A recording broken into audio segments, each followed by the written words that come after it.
साईं सर्वेज जो गज़ल है त अवां जे इन निकाब ते लिखां त छा लिखां भला अवां जे इन निकाब ते लिखां त छा लिखां भला निकाब मंझ हिजाब ते लिखां त छा लिखां भला अवां जे इन निकाब ते लिखां त छा लिखां भला निकाब मंझ हिजाब ते लिखां त छा लिखां भला अवां जे शान मान ते अवां जे शौक़ ऐं शुगल ते अवां जे शान मान ते अवां जे शौक़ ऐं शुगल ते अवां जे इन शबाब ते लिखां त छा लिखां भला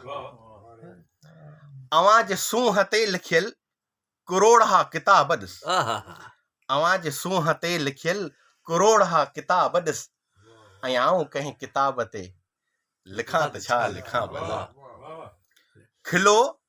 त खिड़ियो था पवन पबण जा गुल खाण में खिलो त खिड़ियो था पवन पबण जा गुल खाण में ऐं मो महताब ते लिखां त छा लिखां भला साईं शरफ साहब अवां सां प्यार करण ॾोहो आ त ॾोहो पियो कबो हुयो अवां सां प्यार करण ॾोहो आ त ॾोहो पियो कबो हुयो तंहिं ॾोह ऐं सवाब ते लिखां त छा लिखां भला अवां जे अखियुनि मां पियो ऐं मस्त थी घुमां पियो अवां जे अखियुनि मां पियो ऐं मस्त थी घुमां पियो वधीक कंहिं शराब ते लिखां त छा लिखां भला अवां जे कुर्ब लय कड़ा अवां जे प्यार लय पचां अवां जे कुर्ब लय कड़ा अवां जे प्यार लय पचां वधीक कंहिं अज़ाब ते लिखां त छा लिखां भला सुम्हो त चंड था लॻो उथो त सिज उभारियो सुम्हो त चंड था लॻो उथो त सिज उभारियो ऐं आऊं तो जनाब ते सुम्हो त चंड था लॻो उथो त चंड उभारियो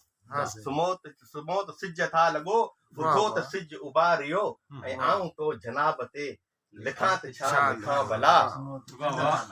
हलो त हरणियूं टहनि टिलो त ढेलड़ियूं डहनि ऐं आऊं तो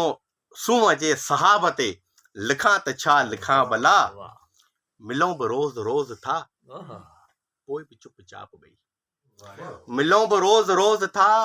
पोइ बि चुपचाप ॿई इन बाह लॻी हिजाब ते लिखां त छा लिखां भला अवां जे इन निकाब ते लिखां त छा लिखां भला निकाब मंझ हिजाब मिलूं बि रोज़ रोज़ था मिलूं बि रोज़ रोज़ था पोइ बि चुपचाप ॿई मिलूं बि रोज़ रोज़ था पोइ बि चुपचाप ॿई इन बाह लॻी हिजाब ते लिखां त छा लिखां भला